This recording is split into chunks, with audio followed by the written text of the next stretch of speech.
Dear friend, आप सभी का मेरे चैनल सरकारी अपडेट ऑफिशियल में बहुत बहुत स्वागत है। फ्रेंड्स, आईबीपीएस का नोटिफिकेशन आ चुका है क्लर्क का। इसके पहले पीओ का आया था, अब क्लर्क का भी आ गया है। इस बार बहुत ज़्यादा वैकेंसी आई हुई है, 10,000 प्लस वैकेंसी आई हुई है।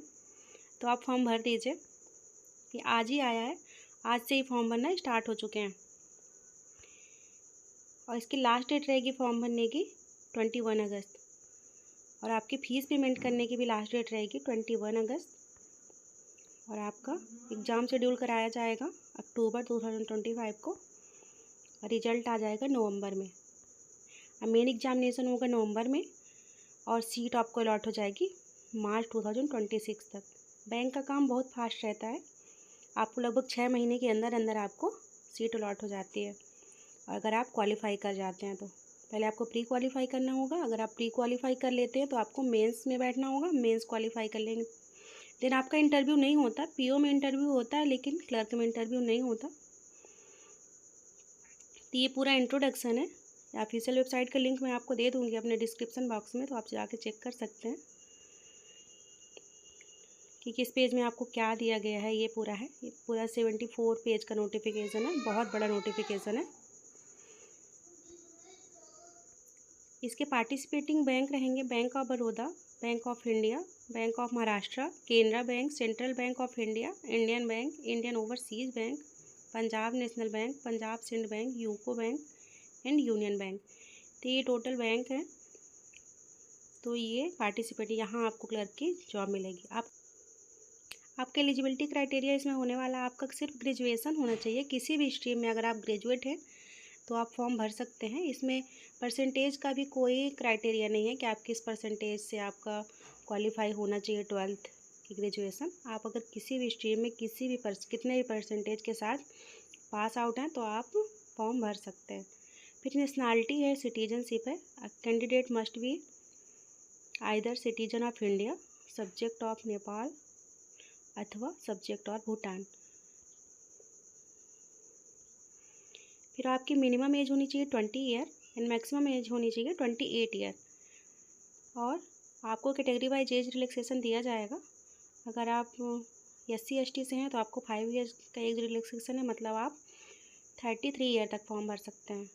और अगर आप OBC से हैं तो आप 31 ईयर तक फॉर्म भर सकते हैं, आपको 3 ईयर का एज रिलैक्सेशन मिलेगा। और अगर आप कोई डिसबिलिटीज़ है तो 10 ईयर का। एक्स सर्विसमैन को भी मिलेगा। और अगर ex serviceman 3 year, 8 year for disable ex serviceman. अगर डिसेबल भी है प्लस एक्स सर्विसमैन है तो 8 ईयर का। और SC/ST है और डिसेबल है तो 50 ईयर का। Window and divorce women legally separated from there husband who have not remarried. अगर विडो हैं, डिवोर्स वुमेन है और कोई वुमेन है जो सेपरेटली रहती हैं अपने हस्बैंड से और दोबारा शादी नहीं की है, अगर वो जनरल की हैं तो 35 ईयर तक, और EWS की हैं तो 38 ईयर तक, OBC की हैं तो 38 ईयर तक, और SC/ST हैं तो 40 ईयर तक। मतलब OBC और EWS की 38 है और जनरल की 35 है और SC/ST की 40 है। तो ये हो गया एज क्राइटेरिया। फिर आगे एजुकेशनल क्वालिफ़िकेशन 28 अगस्त 2025 के अनुसार आपका कंप्लीट होना चाहिए। आपका ग्रेजुएशन कंप्लीट होना चाहिए जब तक आप फॉर्म भरने की लास्ट डेट है। तो इसमें आपका किसी भी स्ट्रीम में आपका ग्रेजुएशन होना चाहिए और आपको लोकल लैंग्वेज का ज्ञान होना चाहिए, वहाँ की लोकल लैंग्वेज आपको आनी चाहिए। नेक्स्ट आपका कंप्यूटर ज्ञान होना चाहिए। आपको should have studies computer information technology. आपका SC/ST एंड PWBD और ECM DESM कैंडिडेट के लिए 175 रुपीज़ और उसके अलावा अदर कैंडिडेट के लिए 850 रुपीज़ ये आपकी फ़ीस रहने वाली है। एग्जामिनेशन डिटेल है ये प्री एग्जामिनेशन के लिए है।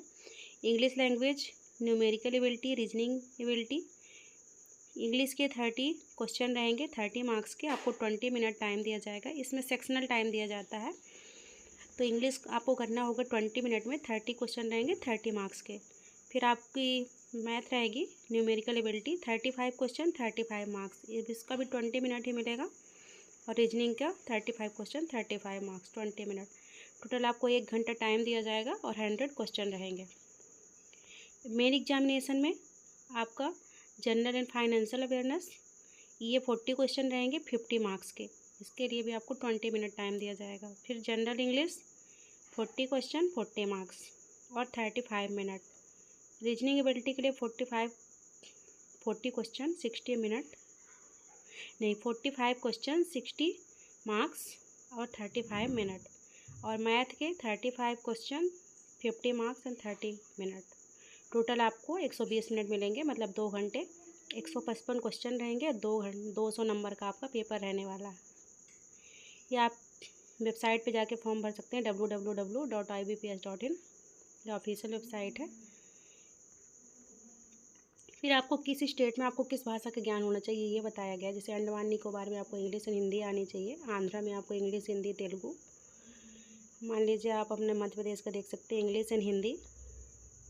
तो पूरे स्टेट का एंड यूटी का दिखाया गया कि कहाँ की आपको कौन सी रीजनल लैंग्वेज आनी चाहिए, जिस स्टेट से आप अप्लाई करना चाहते हैं। वेस्ट बंगाल की इंग्लिश हिंदी एंड बंगाली, उत्तराखंड की इंग्लिश एंड हिंदी। तो ये है रीजनल लैंग्वेज, ये आनी चाहिए आपको। आपका लोकल लैंग्वेज का प्रोफिशिएंसी टेस्ट भी होगा, ये LLPT, ये आपका टेस्ट होगा एग्जामिनेशन। फिर ये आप वैकेंसी देख सकते हैं, किस बैंक में कितनी वैकेंसी है और किस कैटेगरी में कितनी वैकेंसी है। तो आप ये देख सकते हैं, जैसे आंध्र प्रदेश SC के लिए, ST के लिए, OBC के लिए, EWS के लिए, अनरिजर्व के लिए एंड टोटल वैकेंसी। फिर अरुणाचल, वीडियो पॉज करके भी आप देख सकते हैं। Assam, Bihar, Chandigarh, Chhattisgarh, Dadar Nagar Haveli and Daman Diu, Delhi, Goa, Gujarat, Haryana, Himachal Pradesh, Jammu and Kashmir, Jharkhand, Karnataka, Kerala, Ladakh, Lakshadweep, Madhya Pradesh. मध्य प्रदेश में टोटल नंबर ऑफ वैकेंसी होने वाली है 601। तो आप कैटेगरी वाइज देख सकते हैं किस कैटेगरी में कितनी वैकेंसी है। महाराष्ट्र, मणिपुर, मेघालय, मिजोरम, नागालैंड, ओडिशा, पुडुचेरी, पंजाब, राजस्थान, सिक्किम, तमिलनाडु, तेलंगाना, त्रिपुरा, उत्तर प्रदेश, उत्तराखंड, वेस्ट बंगाल, ये पूरी सीट बताई गई है। और फिर सेंटर बताए गए हैं आपके कहाँ सेंटर रहेंगे। जैसे अंडमान निकोबार में पोर्ट ब्लेयर में सेंटर है, ये प्री का भी और मेंस का भी। आंध्र प्रदेश में बहुत सारे सेंटर हैं, प्री के लिए हैं और मेंस के लिए इधर है।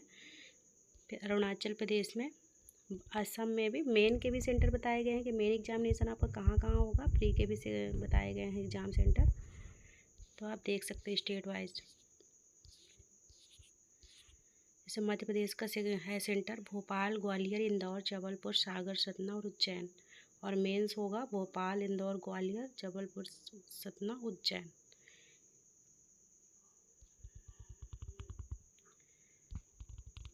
तो आप ये देख सकते हैं सारे स्टेट्स का दे दिया है कि कहाँ पे आपका एग्ज़ाम होगा। यहाँ फिर से आपका लोकल लैंग्वेज बताई गई कि किस लैंग्वेज का आपका टेस्ट होगा। अगर आप अंडमान निकोबार से अप्लाई करते तो आपका हिंदी और हिंदी इंग्लिश का टेस्ट होगा, और लक्षद्वीप से मलयालम, आंध्र प्रदेश में तेलुगु और उर्दू। इसी तरह से सभी स्टेट का दिया गया है। क्या क्या आपको चाहिए फॉर्म भरने के लिए। Photograph, signature, left thumb impression, right hand written note, SSC SSLC 10th standard equivalent certificate, ये सब आपका होना चाहिए। फ़ोटोग्राफ का भी क्राइटेरिया है कि 4.5 सेंटीमीटर से 3.5 सेंटीमीटर के बीच होनी चाहिए। Photograph capture, dos and don'ts photo capture, कैसी फ़ोटो होनी चाहिए कैसी नहीं होनी चाहिए, थंब इम्प्रेशन के बारे में पूरी डिटेल, हैंड रिटन डिस्क्लेरेशन। बहुत बड़ा नोटिफिकेशन, डिटेल नोटिफिकेशन है। इसमें पूरी जानकारी दी गई है कि आपको क्या नहीं गलती करना है, जिससे आपको बार बार फिर फॉर्म करेक्शन ना करवाना पड़े। आप अच्छे से पढ़ लीजिए पूरे रूल बुक को, पूरा नोटिफिकेशन को ध्यान से, फिर आप फॉर्म भरें और बहुत अच्छी जॉब है, आप फॉर्म भर सकते हैं अगर आप एलिजिबल हैं तो। बैंक का काम बहुत अच्छा रहता है, बैंक की जॉब भी बहुत अच्छी रहती है। इस तरह मैं अपने चैनल पे जॉब अपडेट लेके आती रहती हूँ। रिजल्ट, जॉब अपडेट, कोई भी सरकारी होता है तो मैं अपने चैनल पे लेके आती हूँ। तो प्लीज़ मेरे चैनल को सब्सक्राइब करिएगा, लाइक करिएगा और कमेंट ज़रूर करिएगा। अगर कोई क्वेरी हो तो कमेंट कर सकते हैं, और अगर आपको कुछ भी पूछना है तो आप मुझे कमेंट कर सकते हैं। Thank you.